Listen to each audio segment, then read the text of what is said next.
everyone. I'm your host, comedian, magician, Danny Whitson. But it's all tricks aside, because tonight we're turning the paranormal into the normal. Join me as we explore the gray areas of reality. We're going to talk all things paranormal, UFOs, ghosts, cryptids, and aliens, and see how it's all connected. This podcast is brought to you by the Experiencer Support Association, and we are live. So if you're an experiencer yourself, or you're just plain nosy, be sure to send me your question and subscribe to the podcast. Now, get ready, because it's going to get deep. No, really, we're going to go way out there, because this is Beyond the Tinfoil Hat.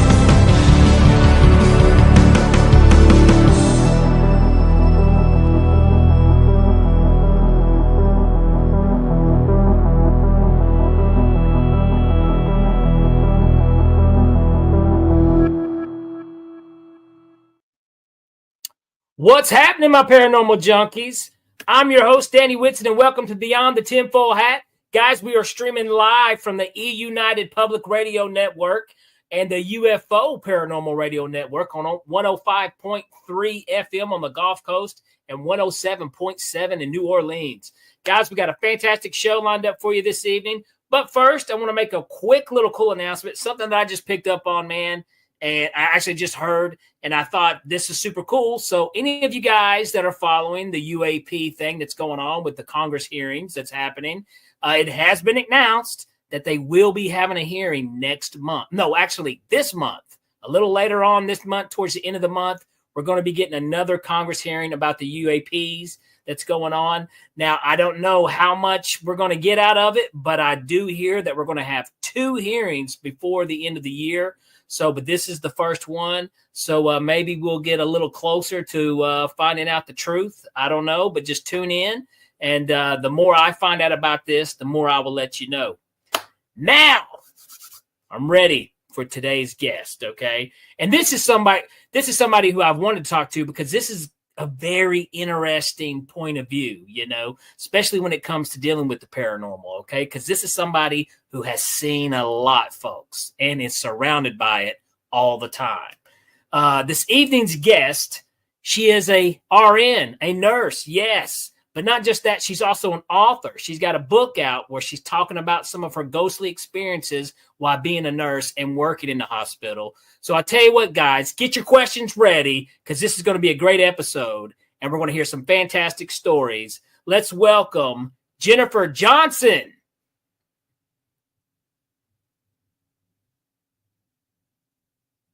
Wait, she's muted? There it is. Hi, there you go. How's it going?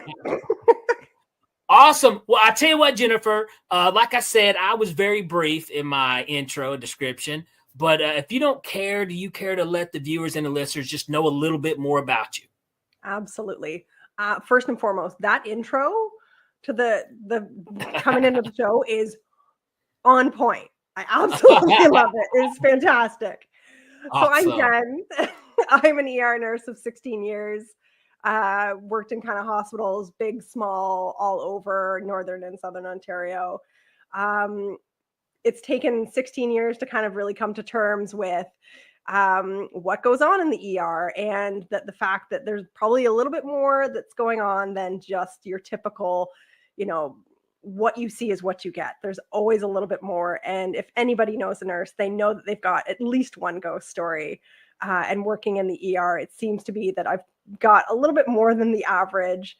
But yeah, I've written a book, Nursing Intuition, which has absolutely some stories, some ghost stories and some fun.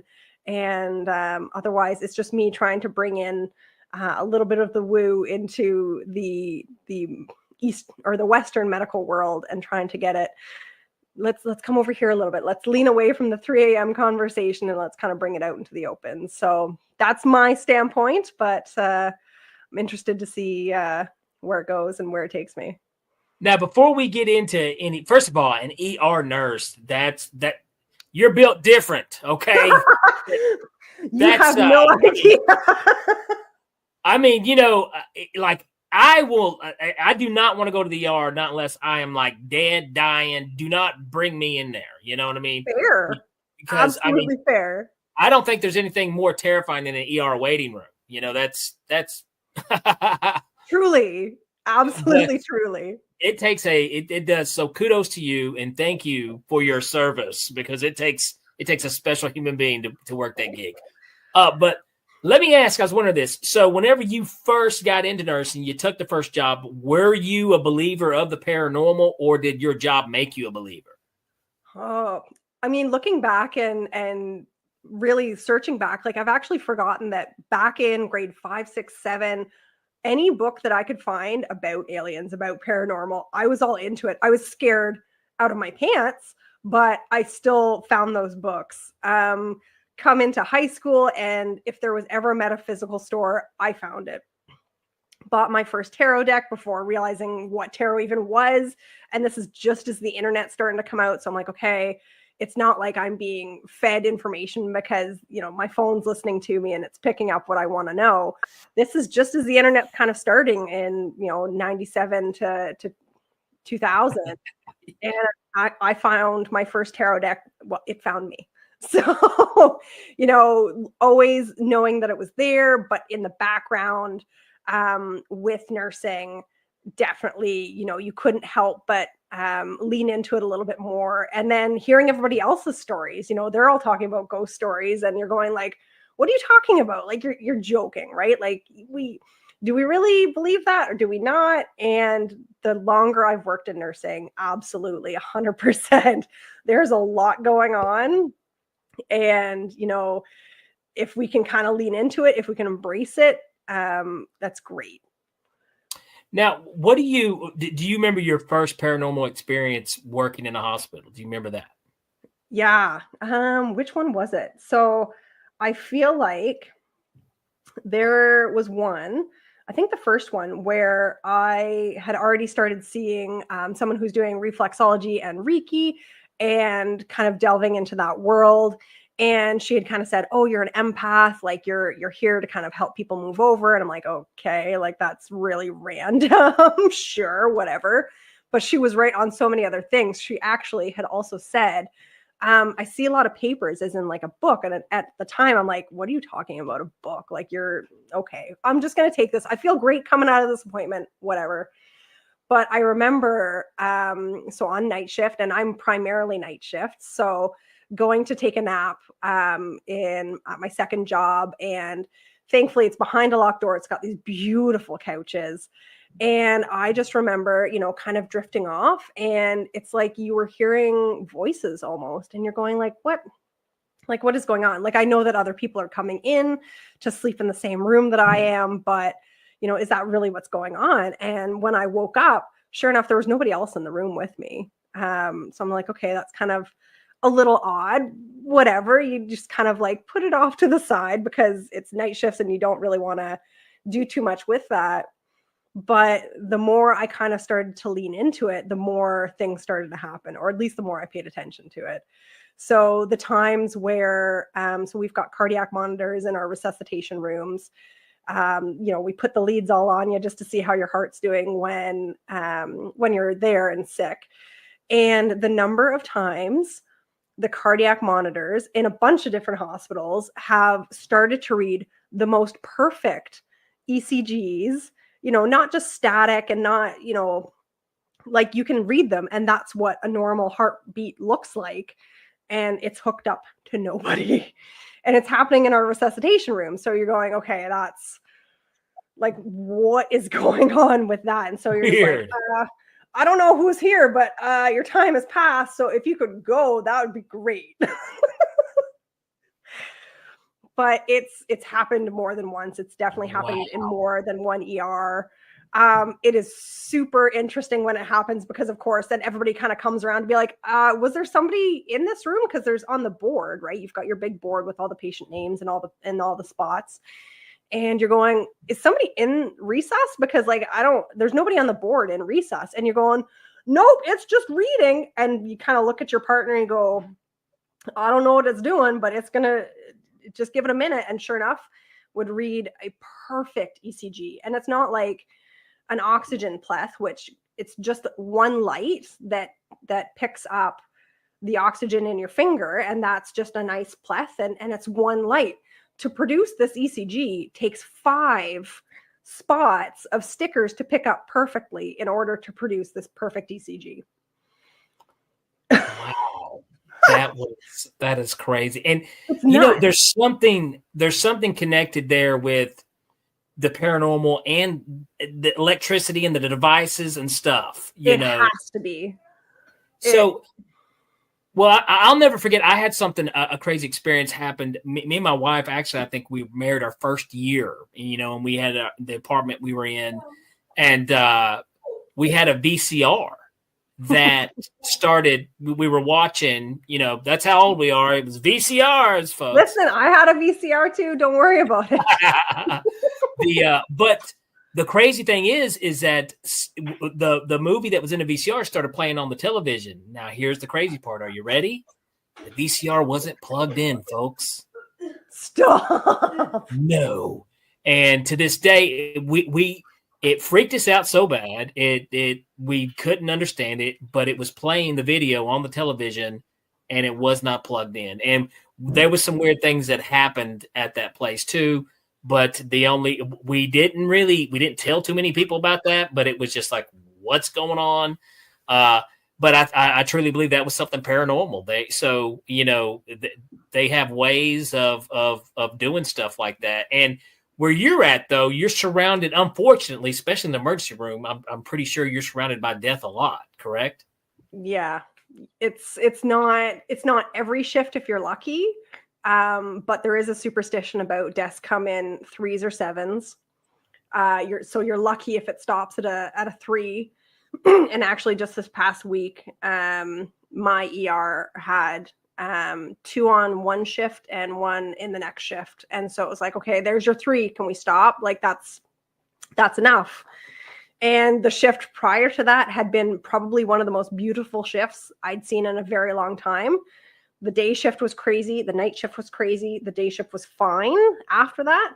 And then my next night shift was beautiful again. And I'm like, I don't know what's happening, but something's working itself through. So whatever.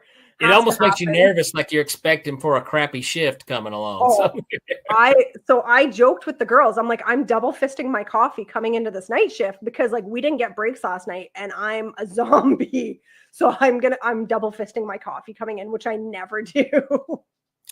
Now you work closely around a lot of medical doctors. Yeah. And I'm sure there's probably a lot of medical doctors that, I mean, you know, I've heard them talk. Some of them do believe in near-death experiences and some of the stuff going on. But I wonder how many of them out there believe in the paranormal. Or will admit to it. Let me put it that way. So it depends where you work.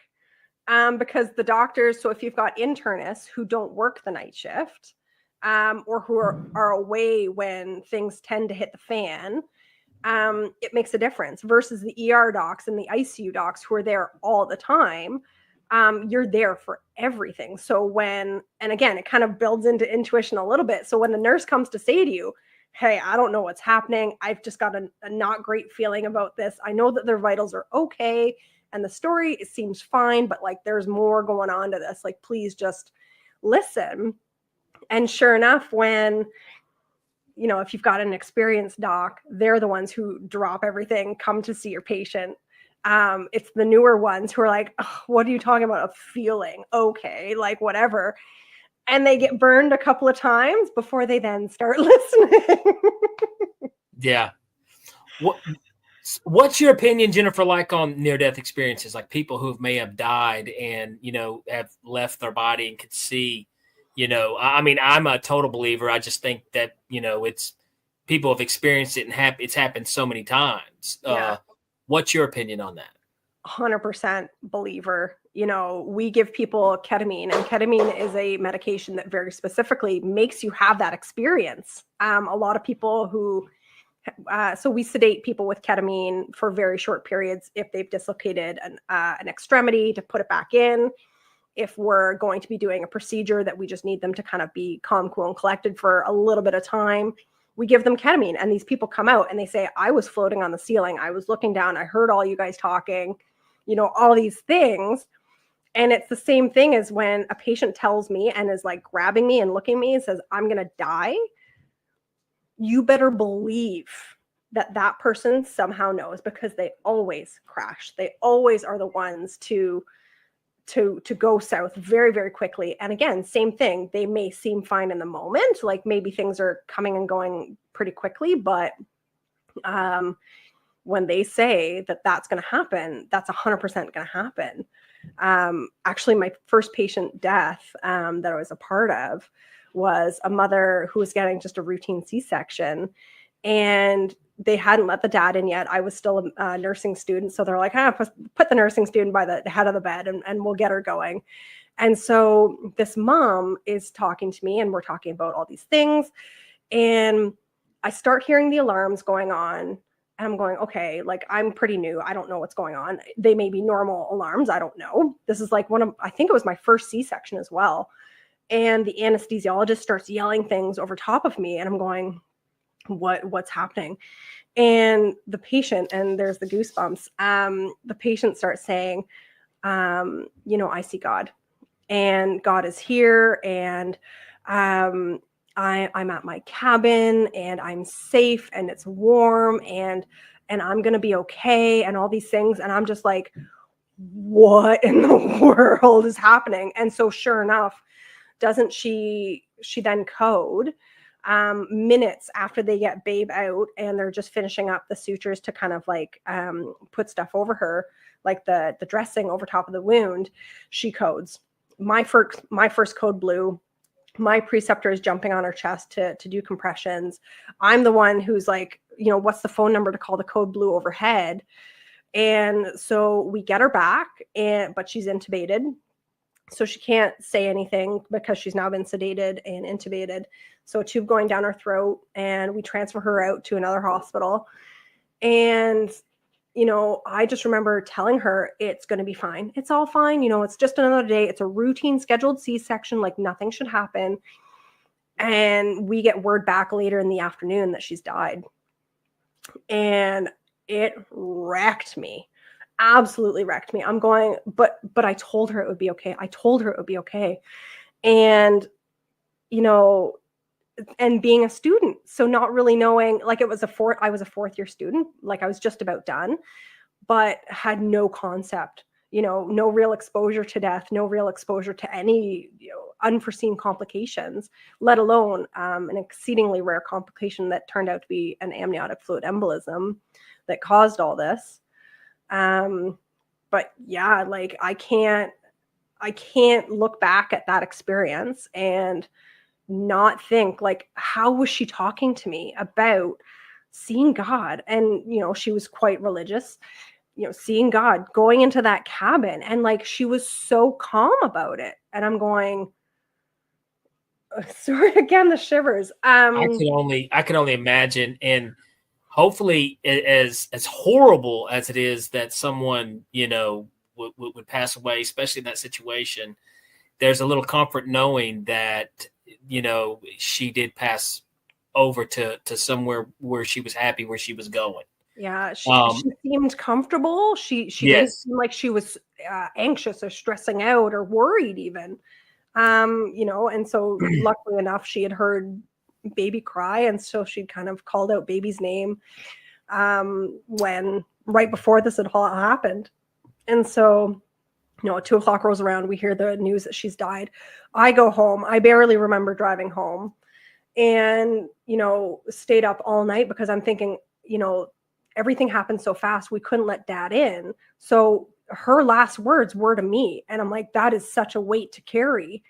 So I stayed up all night writing down absolutely everything that I could remember, knowing full well that minute by minute, I'm going to kind of, forget or twist a little bit what she said. So I wrote it all down. I wrote a card to baby. I wrote a card to dad, and ended up finding them in the NICU the next morning when I went back to work, and not knowing that baby had also had to be resuscitated at birth. I completely missed that until I was told later. And so I'm like, oh my God, okay, like this is a big deal. And so that I ended up keeping in touch with Dad and have watched Babe grow up through the years, and Dad get remarried, and yeah, every March is hard, but it's one of those things where I'm like, okay, at least I was a part of it. At least I could pass on that knowledge. And it kind of, it's just one more experience to add to the list of like things that have happened that are a little bit too hard to just put aside. Oh, absolutely. And I want to say what an amazing story that is that you just shared. I think that is an awesome story with a fantastic ending. I love the fact that you stay in touch with them too. That is awesome. That is so awesome. Let's do this real quick. Jennifer, we do have our first question. I see that. And first of all, Liv Light, she's part of the Question Hall of Fame here on Beyond the Tinfoil Hat. So she always shows up with some awesome questions. What's up, Liv? Here we go. Hi, Jen. Welcome from a fellow Canadian. What percentage of nurses do you believe have and use their intuition? I think most of them. Everybody's got intuition. Absolutely everybody. Every woman knows that feeling about, I'm in the wrong situation, or that guy's a creep, I should probably stay away. So we've all got that built into us. It's just whether or not you hone it. And so really the number of nurses that I think actually have it is everybody. Who uses it is another kind of interesting question, because like, are you using it without really realizing that that's what it's called or that's what you're doing? And, it takes some time to get to that point of being able to say to your doc and be able to be comfortable saying, hey, I just don't know what's going wrong. Like, you kind of have to come at it from a very like, demure angle, but it's, everybody's got it. And the longer you practice nursing, the more you then hear other people's stories about trusting their guts and what's happened, the more you kind of become comfortable with saying, yes, that's 100% what is going on. That's also what I'm doing. So maybe I can come and lean into this a little bit more and bring it into my wheelhouse of skills. So everybody's doing it. We're just not talking about it. That's the problem. So, I mean, they have these things. You're like, well, I'm not going to mention it because I don't want anybody, I don't want to be called weird. I don't want to be weird. Yes. Well, tell them they can always come on this show, because this is where, the weird gets weird, and we love the weird. We embrace the weird. This is a safe place for weird. Listen, I've been weird for as long as I have known. Kids would call me weird growing up, and you're like, thank you. And it would really throw them off. It was the greatest thing to watch. So I tell my kids, I'm like, is mom weird? They're like, yeah. And I'm like, good. Mom's weird. It's fine. Like, let's go on that. Let's see. Here's Liv with another one. Here we go. Do you think there will be an increase in death doulas and end-of-life assistants, soul workers? The increase that we've already seen in death doulas has been phenomenal. I personally love palliative care and have thought about kind of going the death doula route. The only problem for me being sometimes you're on call 24/7, right? Because death happens every moment of every day. And just like being a midwife who's on call and, having that brick of time being set away for people who potentially could be going into labor, you need to have that chunk of time set aside for people who potentially are then passing. Unfortunately, I don't have that right now. I'm really hoping to in the future. But no, death workers and grief counselors and death doulas are all, man, if we could get them in hospital, I would be so excited and so phenomenally impressed with how far we can come. Because honestly, as much as they teach you in nursing school, oh, you're going to save everybody, you learn real fast that you absolutely are not going to save everybody. And it has nothing to do with you or your care or your knowledge base. It's just that life is going to do what it's going to do. And coming to terms with that, being able to then take it and pivot and being able to provide people with not only a comfortable and dignified death, but then also making family become part of the process, kind of normalizing death a little bit in that, if you want to get in the bed with the person who's dying and hug them one last time, absolutely. If you want to, play music from when they were roughly 20, I did this for my grandmother when she was really, really ill and really wasn't verbal and not awake very long periods. And it was obvious she was kind of coming closer to the end. And I put on Frank Sinatra because my grandmother's, when she was roughly 20, 25, that was the era of music. And so I put on My Way, and she starts tapping her toes. And my mother looks at me and goes, I would have never thought to do that in a million years. I'm like, that's what we do. Like, that's how you kind of, work with your patient and their family and make them comfortable. I did not realize the lyrics of My Way until I was listening to them. And, and there's a few songs like that, and now the time is near, all this kind of stuff. And I'm going, oh, please don't let my mom actually hear these lyrics, which of course she did. And then we joke about now. She's like, of course you'd be the one to put on My Way with those kind of lyrics. But I'm just like, but look how happy she was. Like she patted her foot, and people think that the hospital bed is like a sacred area that you can't go in. Well, these poor people probably haven't been touched more than just by a nurse who's turning them or repositioning them or cleaning them in a long, long time. So if you're comfortable, get into the bed with your loved ones and hug them and cuddle them and do what, you're comfortable with. And, obviously be careful of the lines and any other things that are going on. But, it's time. Like, sorry. I don't know what this. Sorry. Well, there's an IV. Oh, it's gone. Like, well, I had when my mother passed away, me and my sister was with her, and she was on one. My sister was on one side, I was on the other, and mom had already went into a coma, and so it was getting close. And she'd been in a coma for I want to say 3 days, and she was on her way getting ready to pass. And me and my sister are bawling, we're crying and holding her hand. And then out of nowhere, my mom wakes up, looks over at me and my sister, and was like, kids, don't cry. Don't be sad. It's okay. And patted her hands, and then right back out. So that's a normal phenomenon. Yours is kind of interesting because it was so short. Yeah. But a lot of family members will be comatose for a while, and then they'll come up. And the family will get very hopeful because, mom's looking great, dad's looking great. Oh my gosh, maybe we're making the wrong decision. And it's so hard to break the news that this is kind of, we call it like the rise before the fall. And it's that last burst of energy that they kind of bring together.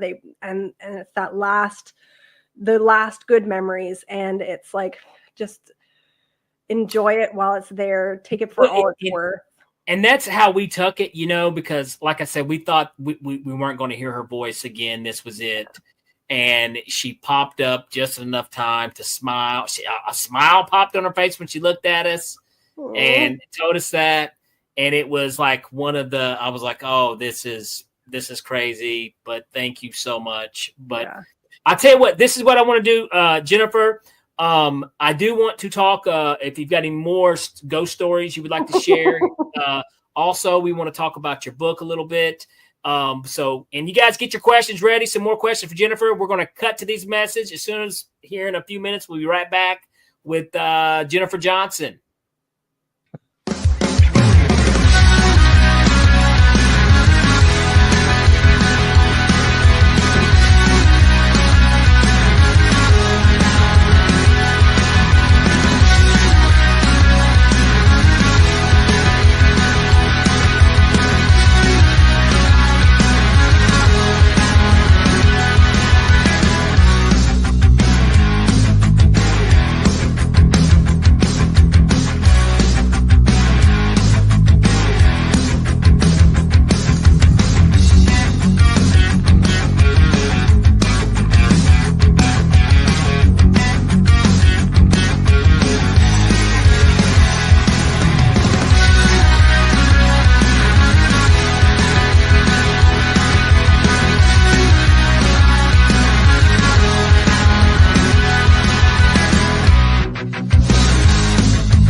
Have you ever wondered, or maybe just thought to yourself, if there were others just like you?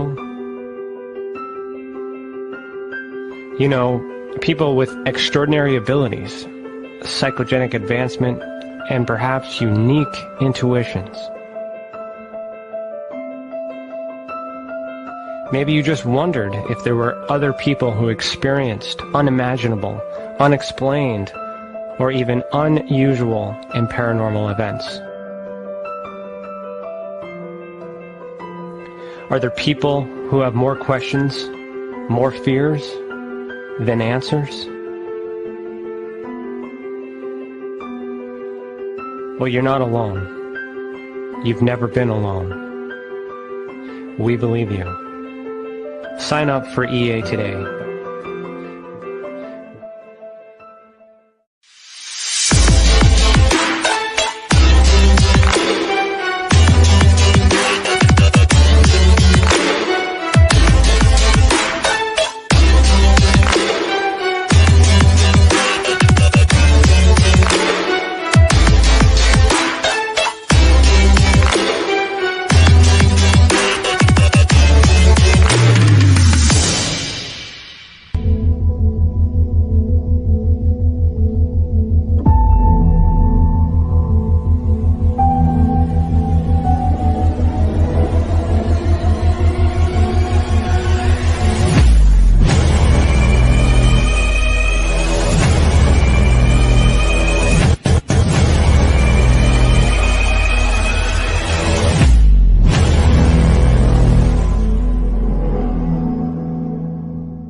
Assets are worth protecting. Blacklight Investigative and Surveillance Services specializes in patrolling and inspecting residential or commercial property against fire, theft, vandalism, terrorism, and illegal activity. People and buildings are monitored to prevent crime. Keep your property, your people, and your assets safe from threat. Our elite staff are dual licensed private investigators and security guards. Blacklight Investigative and Surveillance Services. Go to blacklightiss.com.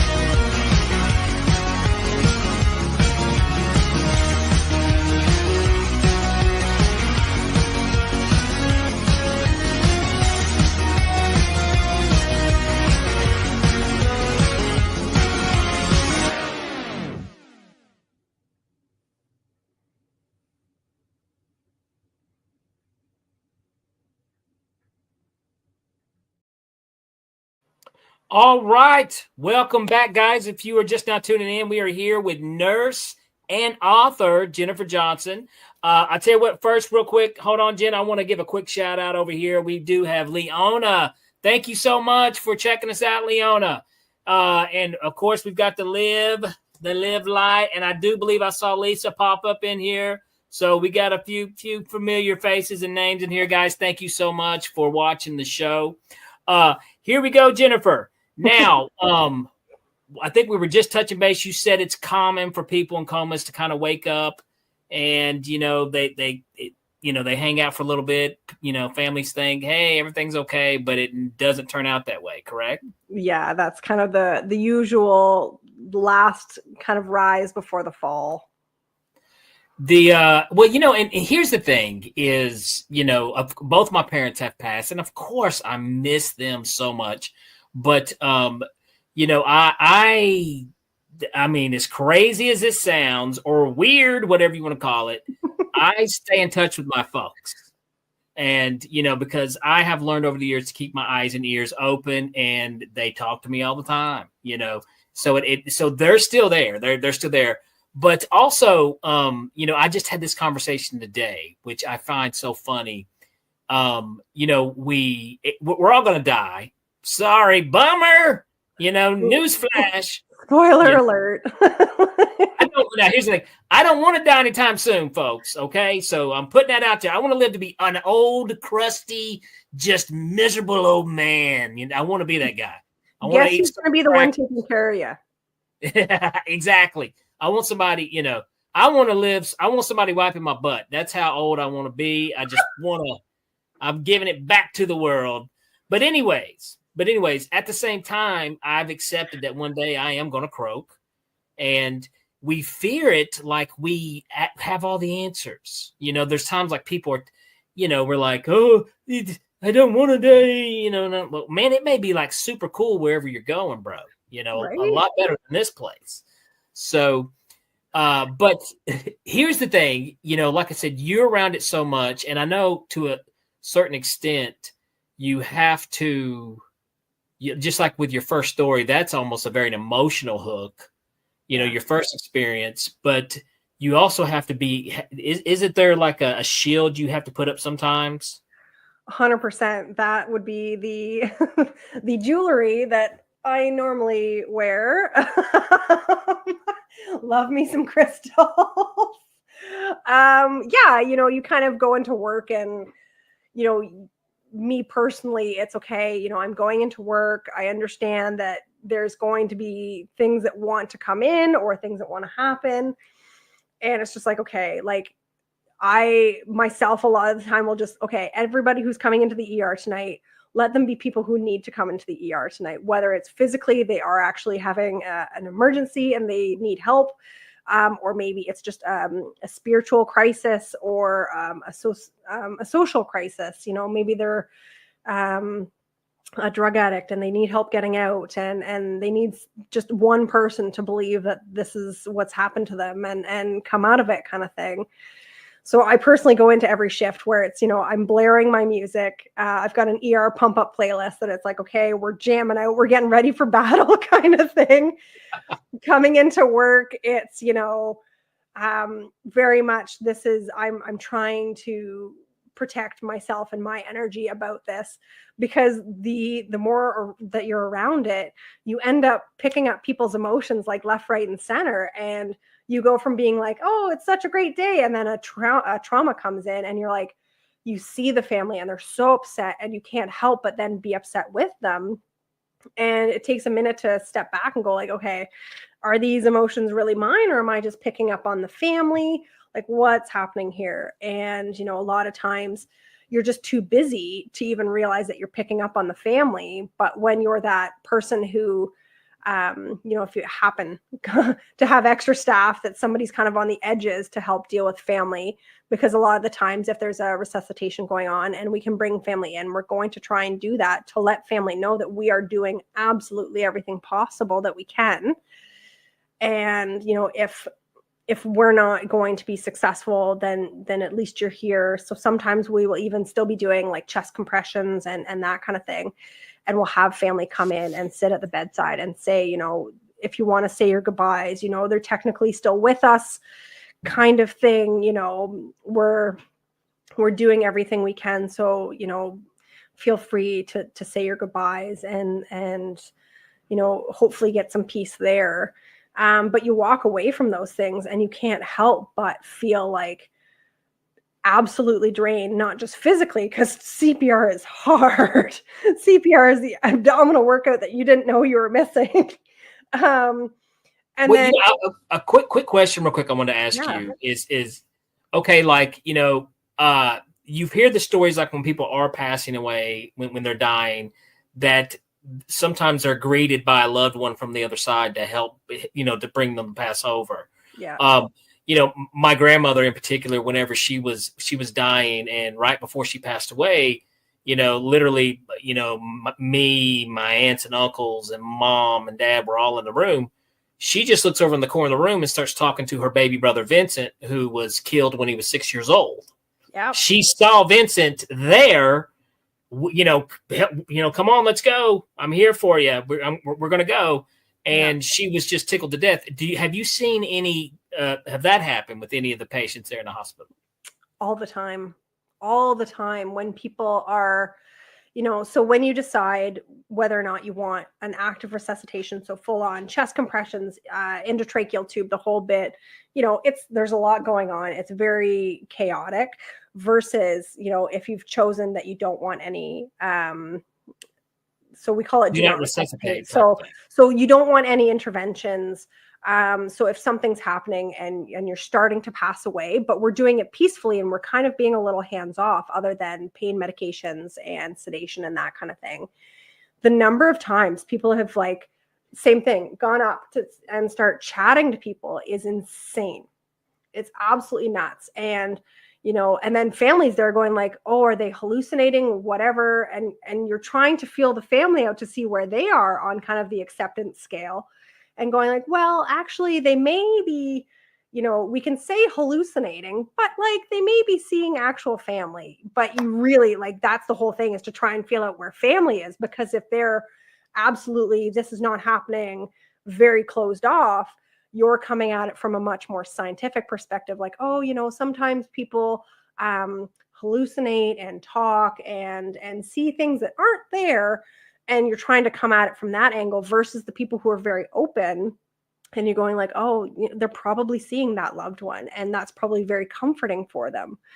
Sometimes it's a little easier when people are open, because you can say oh, who do you think they're seeing? And then that actually brings up stories of other past loved ones. And it ends up being lovely conversations about people that have already passed, and brings up memories. And it's a much nicer kind of situation versus the people who are very closed off, who aren't willing to let this happen, and they're fighting it tooth and nail. And you just can't help but feel like they're being left with just a lot of death trauma, and then hospital trauma also. Well, something I want to add to that too is because when people use, and I don't want to say absolutely they could be hallucinating, but keep in mind with this too, folks. Keep in mind, everything you're seeing right now, your brain is hallucinating. Right? Your reality, your brain. You take this information in, and your brain's I got to make sense of this. I'm trying to figure this out, and that is another form of a hallucination. So reality, as you see it right now, actually isn't quite what is there. Okay, it's so. I mean, that's why when people say, "Oh, well, they're just hallucinating," that big fat word "just," that doesn't explain anything. No, that doesn't make the experience, what's happening, any less real than this conversation we're having right now. 100%. So your brain is constantly hallucinating. So, and I mean, and we've always thought of the word hallucinating as being, well, that means it's not real. No, that's just how we perceive reality. So I think these people, I'm telling you, we're getting deep, and we ain't even done. We're going real deep, real hard, real fast. We got really deep. I told you, this is Beyond the Tinfoil Hat, folks, where in the intro, when I say it's going to get deep, it gets deep. But anyway, so I always got to throw that out there. Absolutely. But now we got another great question from Liv Light. Liv is killing it. Boom, knocking them down. Oh man, Liv is just rocking it. It's what practices do you use to get rid of that trauma energy or negative hospital shifts? Lots of patients, staff, and family energies to deal with. Heck yeah, I can only imagine. Yeah. So my favorite way is when I come home, I actually have a sunroof in my Equinox. So if it's nice out, because of course it's Canada, so sometimes it's a little too cool to open up the Equinox sunroof, but I like to put my hand up. And I'm sure I look like crazy to everybody who's coming either toward or behind me. And I just let the wind kind of take it. I said, whomever I've touched today, I hope they're at peace. I hope they're feeling better wherever they're at. And but I'm letting them go. This is their energy. It's no longer mine. Please take it. I've got a sage spray that I bring to work, and we all joke about, oh, Jen's got a sage spray. I'm like, yeah, well, but it works because I can't burn. I got some. It's called pepper spray. I just get away. Back demon. We can't burn sage, or we can't burn any other kind of smoke bearing things in the hospital without getting into a lot of trouble. So me personally, it's just, oh, we're just gonna little sage spray and go from there. Yeah, because it's just there's always a lot kind of hanging around depending on the day, depending on what's happened.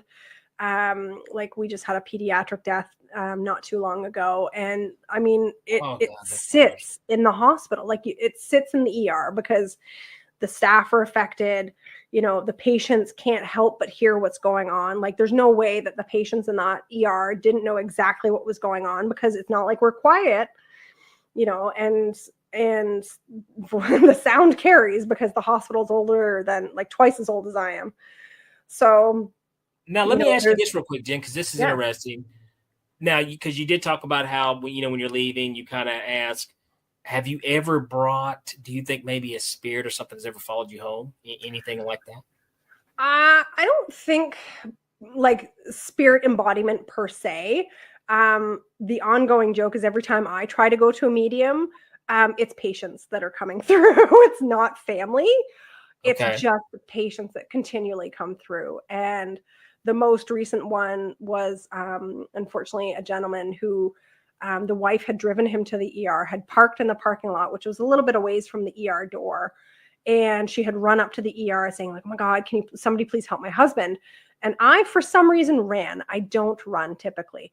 I ran down the ramp to get to the car, and sure enough, like, he's agonal respirations. Like he's just about, I'm wondering if he's even got a pulse. I'm trying to feel, I don't feel one. So I'm trying to start CPR in the car while we're calling 911, because technically hospital policy, if it's in the parking lot, we're supposed to call 911 to get them to come to then transport up the ramp, because it's a very steep ramp up to the ER. And so trying to do that, we get him into the ER. We try as best we can to resuscitate him, but unfortunately it doesn't go well. And, there was just a lot going on, but the major concern was he had a young daughter who was still at school. And so they were from out of the area. We didn't know, can we call the school? Can we talk to the principal? Are we allowed to even say what's happening? Like, there was so much red tape that you're like, how do we kind of get around this so that somebody can bring this poor child from where they are living to where the parents are? Because nobody's going to be there to pick up the kid. So ends up that somebody picks up the child, and they come into the ER, and there was lots of family, thankfully, that kind of came and went and was very, very supportive. But, after that had happened, I went to a buddy who does kind of group readings. And sure enough, she's like, oh, I'm picking up somebody in a car. And I'm like, oh man, here we go. And he comes through and he's like, I just want to say, I thank you so much for all you've done and all of this. And of course, like, I'm bawling because I haven't dealt with it, because all we do is push it down and not deal.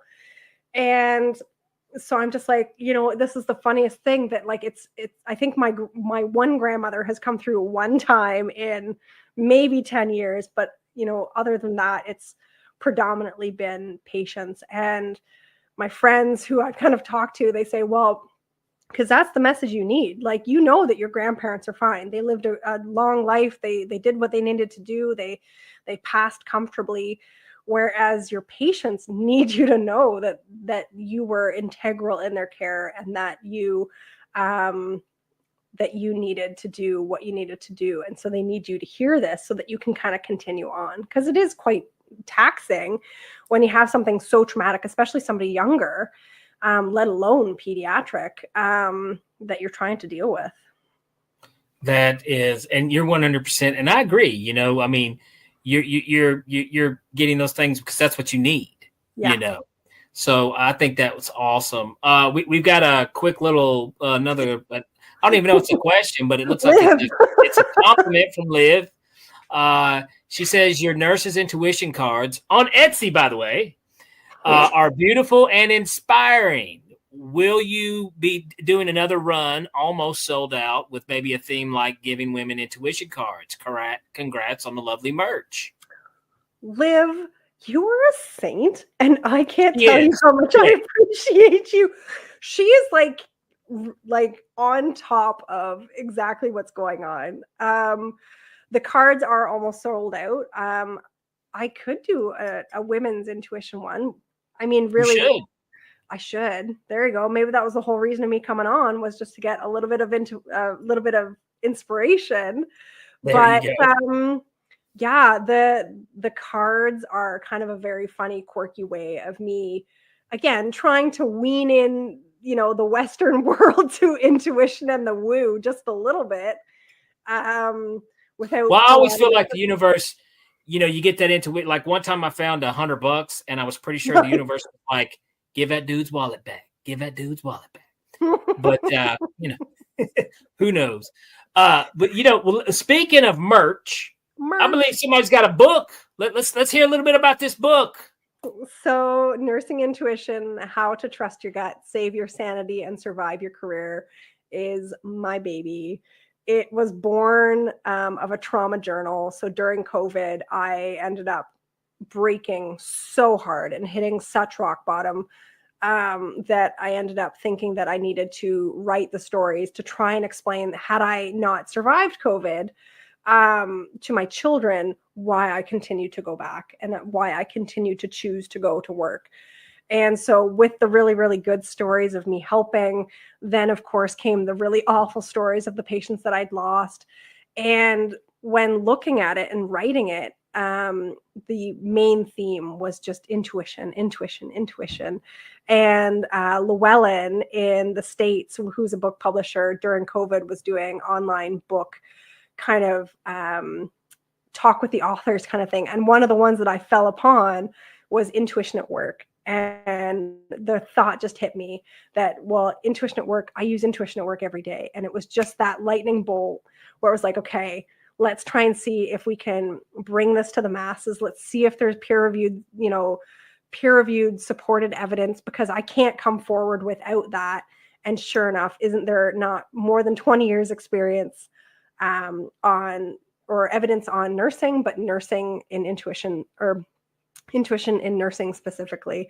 So if it's peer-reviewed evidence-based science, it's time we talk about it. It's time we bring it out of the 3 a.m. conversation and start letting people know that this is something that you can hone, that you can work with, and go from there. So it's my baby. It's, if I ever need another psychologist, I just give them the book to be like, this is volume 1 of my trauma. Here you go.